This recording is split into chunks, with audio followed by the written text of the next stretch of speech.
Hey guys, it's Pete with Crunch Time Coaching, and I want to report breaking news. Roger Federer, I just found out, is pulling out of the 2017 French Open. And so this is huge because, it pretty much just is leaving the door wide open for Rafael Nadal to win the French, and he looks unstoppable right now. And I have my theories on why I think Roger Federer has decided to make this move. I watched an interview just a couple of days ago that was saying that he was planning on playing the French and that he has been training, and if he's going to play the French, he's not just going to play it to play it. He's going to play it to win, not saying that he would be the favorite. He still felt that Rafa would be the favorite and Novak, since he won it last year. But he said something to the effect like, he's going to go to play it. And if he gets on a roll, then who knows? And now he's done an about face and said that he is not going to play it, that he has been training hard. He has been working hard. I'll bring up the quote here in a couple minutes. Definitely want to get your guys' opinion on this too. So comment in the chat section, and when this video becomes live on YouTube, I want to find out why do you think Roger really pulled out here? Because he was saying just a couple days ago, I saw an interview and I was pumped up that he said he was going to play, but now, a day after Rafa, who wins, what is this? He's won the last three tournaments in a row. And in those three tournaments, it was when he played Monte Carlo, that was the 10th time he won that. He won Barcelona for the 10th time. And then he just won Madrid, I think, for the 6th time. So that's like insane.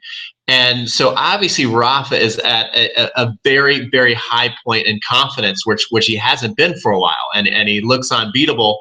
And then Roger decides to pull out of the French Open. And I think, let me know what you guys think. I don't think it's any coincidence that after you watch what Rafa did yesterday, winning another tournament, that decided to pull out. And so let's go to his quote, and then I'm going to tell you what my take on it is. So I'm going to share the screen here. So just give me a second to share the screen. And would love to know your guys' thoughts on this, but let's come over here.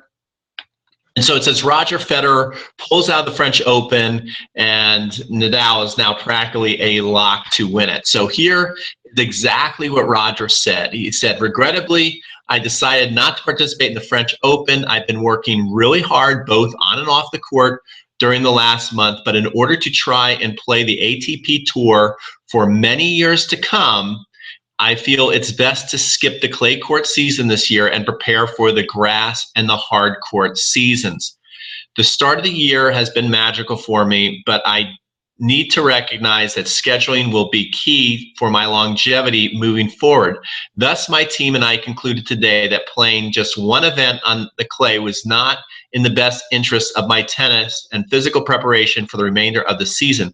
I will miss the French fans who have always been so supportive, and I look forward to seeing them at Roland Garros next year. So, guys, what do you think of that? What does that mean to you? I know exactly what that means to me. Here's what I believe it means. I don't think, when he's talking about the longevity of his career, as far as his endurance and his stamina to keep playing on the tour, I don't think that he played the French either way at this point, that it would have much of an effect on his longevity going forward for years to come. I don't believe that. I think that skipping the whole clay court season, that up until the French, might have been, adding some mileage to his career. But just point out for the French, which he said a couple of days ago that he was going to play, I don't think that does anything. But what I do think that he is a little concerned about, and hang with me and keep in mind that I'm a huge Roger Federer fan. I'm a huge Roger Federer fan, and I love Roger, but I also like Nadal too. I'm not somebody that doesn't like Nadal. But for years, let's be honest, guys, for years, Roger Federer has struggled against Nadal. Nadal has gotten the better of Roger for years.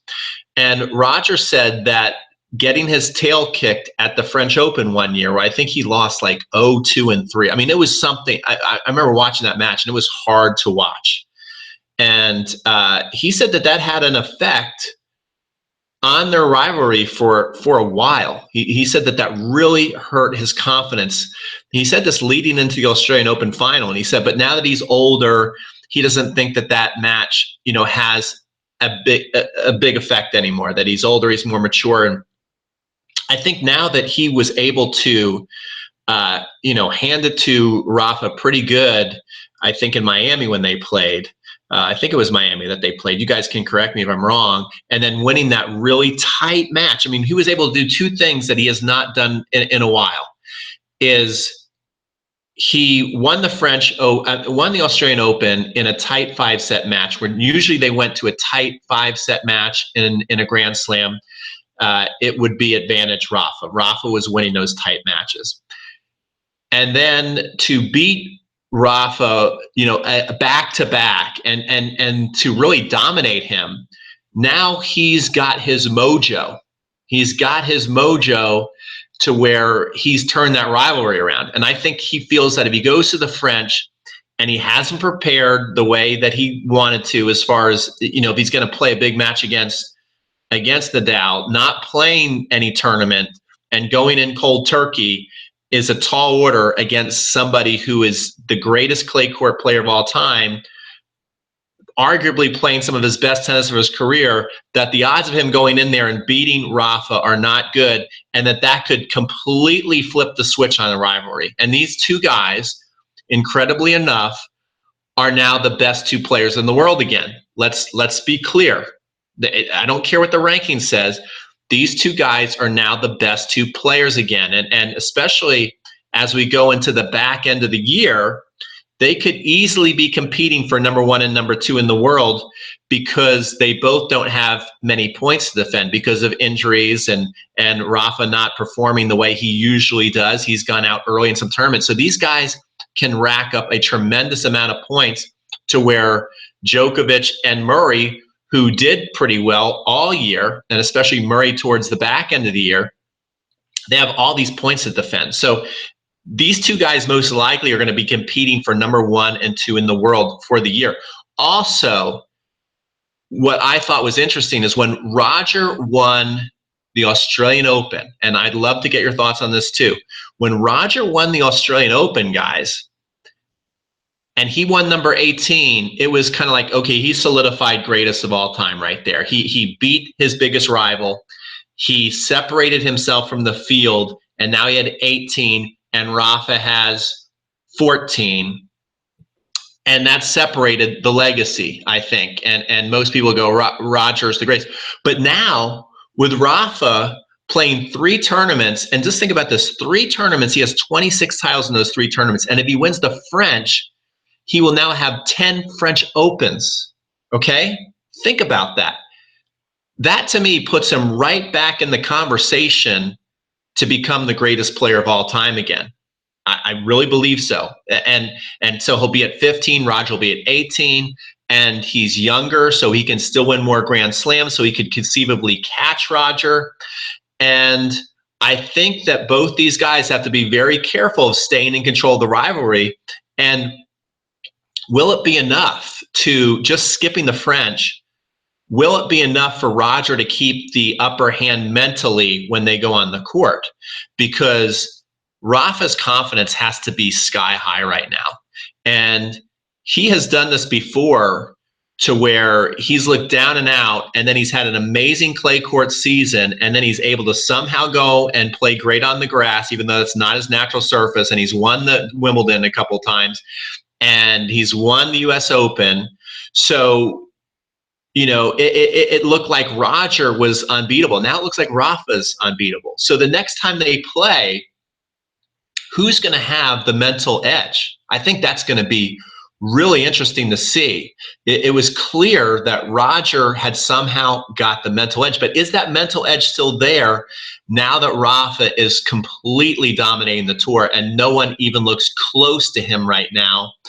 and Andy Murray and Djokovic look lost, and the young guns aren't ready to challenge. The only person ready to challenge is Roger. And Roger, it's playing a little bit of roulette, taking these months, these tournaments off, right? Because you want to feel that that the momentum is there. You know, Roger won the Australian Open, then he kept all that momentum on the hard court going forward, and basically sweep the whole hard court season, except for he had one bad loss in Dubai, but he pretty much swept the whole hard court season. And each tournament he just kept getting stronger and stronger, and the field looked like it was getting further and further behind. Well, that's what Rafa's been able to do with the clay court season. So I think the real big question then becomes, and I think it might be a great gamble by Roger, is if he goes, look, I'm just going to work really hard now on grass, because he's naturally maybe the greatest grass court player ever. You could look at Sampras and some other people, but he's right up there with you know, being one of the greatest grass court players of all time, just like Rafa is the greatest clay court player of all time. So it's going to be a big question mark with think about all the tennis Rafa is playing. And if he runs the table at the French, just think about the tremendous amount of tennis he's played in a short amount of time. And then is he going to be able to then go and keep that momentum and go on the grass, which is not his natural surface, and play really well? And the grass court season tends to have a quicker turnaround than anything. It's kind of funny that they have the most biggest change in surfaces, and they get a very short amount of time to prepare for it. So it could be a good move for Roger, to where Rafa could be tired, he could get on the grass and it's just too fast, and maybe he goes out early at the Wimbledon, and Roger wins it, and that keeps the momentum, that keeps him in position to win another Grand Slam, to become #1 at the end of the year, to add to his legacy as the greatest player of all time. But if Rafa is able to do what he's done in the past after he's won the French, and just have this incredible confidence and go in and win Wimbledon, and especially if he beats Roger, now all of a sudden everything completely changes. Now all of a sudden Rafa's looking like he's probably going to be #1 for the year. Rafa is right there in the conversation again for greatest player of all time. So, I mean, these next couple of months are going to be absolutely huge, and every move that these two make is going to be big for not only this year, but for their legacy. Every single move, every time they decide to play a tournament or not play a tournament, every time they play each other, it's going to be big for the year, and it's going to be big for the legacy of the game. And you know, right now they are fighting, I believe, for the two greatest players that's ever played the game, which is pretty darn cool. Let me know what you think about all this, guys. I will go to, I think the chat is open, so I will go over there and take a look at it real quick here and see if you guys have said anything. But I'm super interested to see what you guys are thinking about this, because I find it very intriguing. Pete, have you ever played with a pure drive, aero drive? Yeah, I think it's good. Are you kidding me? Roger is not playing any clay court tournaments this year. Before the French Open was not a good idea from the start. I'm sorry to hear that. I was looking forward to the matchup. Amazing. So we have a lot of comments. You know, I have actually, thank you guys for your comments. I actually have thought for a while, though, that Roger should, as he gets older, should skip the French Open and focus on the grass, because I don't think he can win the French. I really just don't think the way that he likes to end points quickly, and then the other players that are in the tournaments, like Djokovic. I know he's having a bad year this year, but you know, let's face it, in the last 3 or 4 years, what kind of chances would Roger have against Djokovic on clay? And he's played, I think, Djokovic on clay around the semifinals or quarterfinals of French Open, and Djokovic handled him pretty good. What chance would he have against Nadal? What chance would he have against Wawrinka on clay? Andy Murray, although I think he'd probably have, out of all those guys, maybe the best chance against Andy Murray or Wawrinka. But still, what are the chances he's going to go 2 weeks in a row and win the French? I don't think they're very high, and this year I think it's very low. So, especially since he didn't play any warm-up. So I don't think it's a bad idea, but it's certainly been a gamble to let Rafa have the spotlight now for a good month straight. Like Rafa has stole the spotlight from Federer. And both these guys, just like any player, they ride the coattails of confidence so much. Confidence means everything for these guys. When they believe that they can beat the other person across the net, that's really all it takes. And if there's a little bit of doubt creeping in, then that can turn the whole thing. I mean, Djokovic is a perfect example. Now he's lost a little bit of belief, a little bit of an edge, and he's having a lot of trouble. For many years, he was number 3 in the world behind Roger and Rafa. And when he finally believed that he could become number 1, he did. And same thing with Murray last year. It's all about belief. And so it's going to come down to when the next time they play, what team, what their coaches, and then them as individuals, who's going to do the best psych-up job believing that they're better than the other player. I think that's all it comes down to, is who believes more that they can beat the other player. And now they both just have to have their confidence sky high, which interestingly enough, when they played at the Australian Open, when you think about this, both of them were surprised to be there. They're confident. They kind of built up their confidence off that Australian Open. They kind of surprised themselves. If you probably asked either of them, do you think you're going to get to the finals of the Australian Open this year? They'd say, well, I'm a great champion. Well, they're pretty humble. They probably wouldn't say that, but they would believe that they could do it, but they'd be a little surprised based off of what they had been doing and where they'd come from with injuries.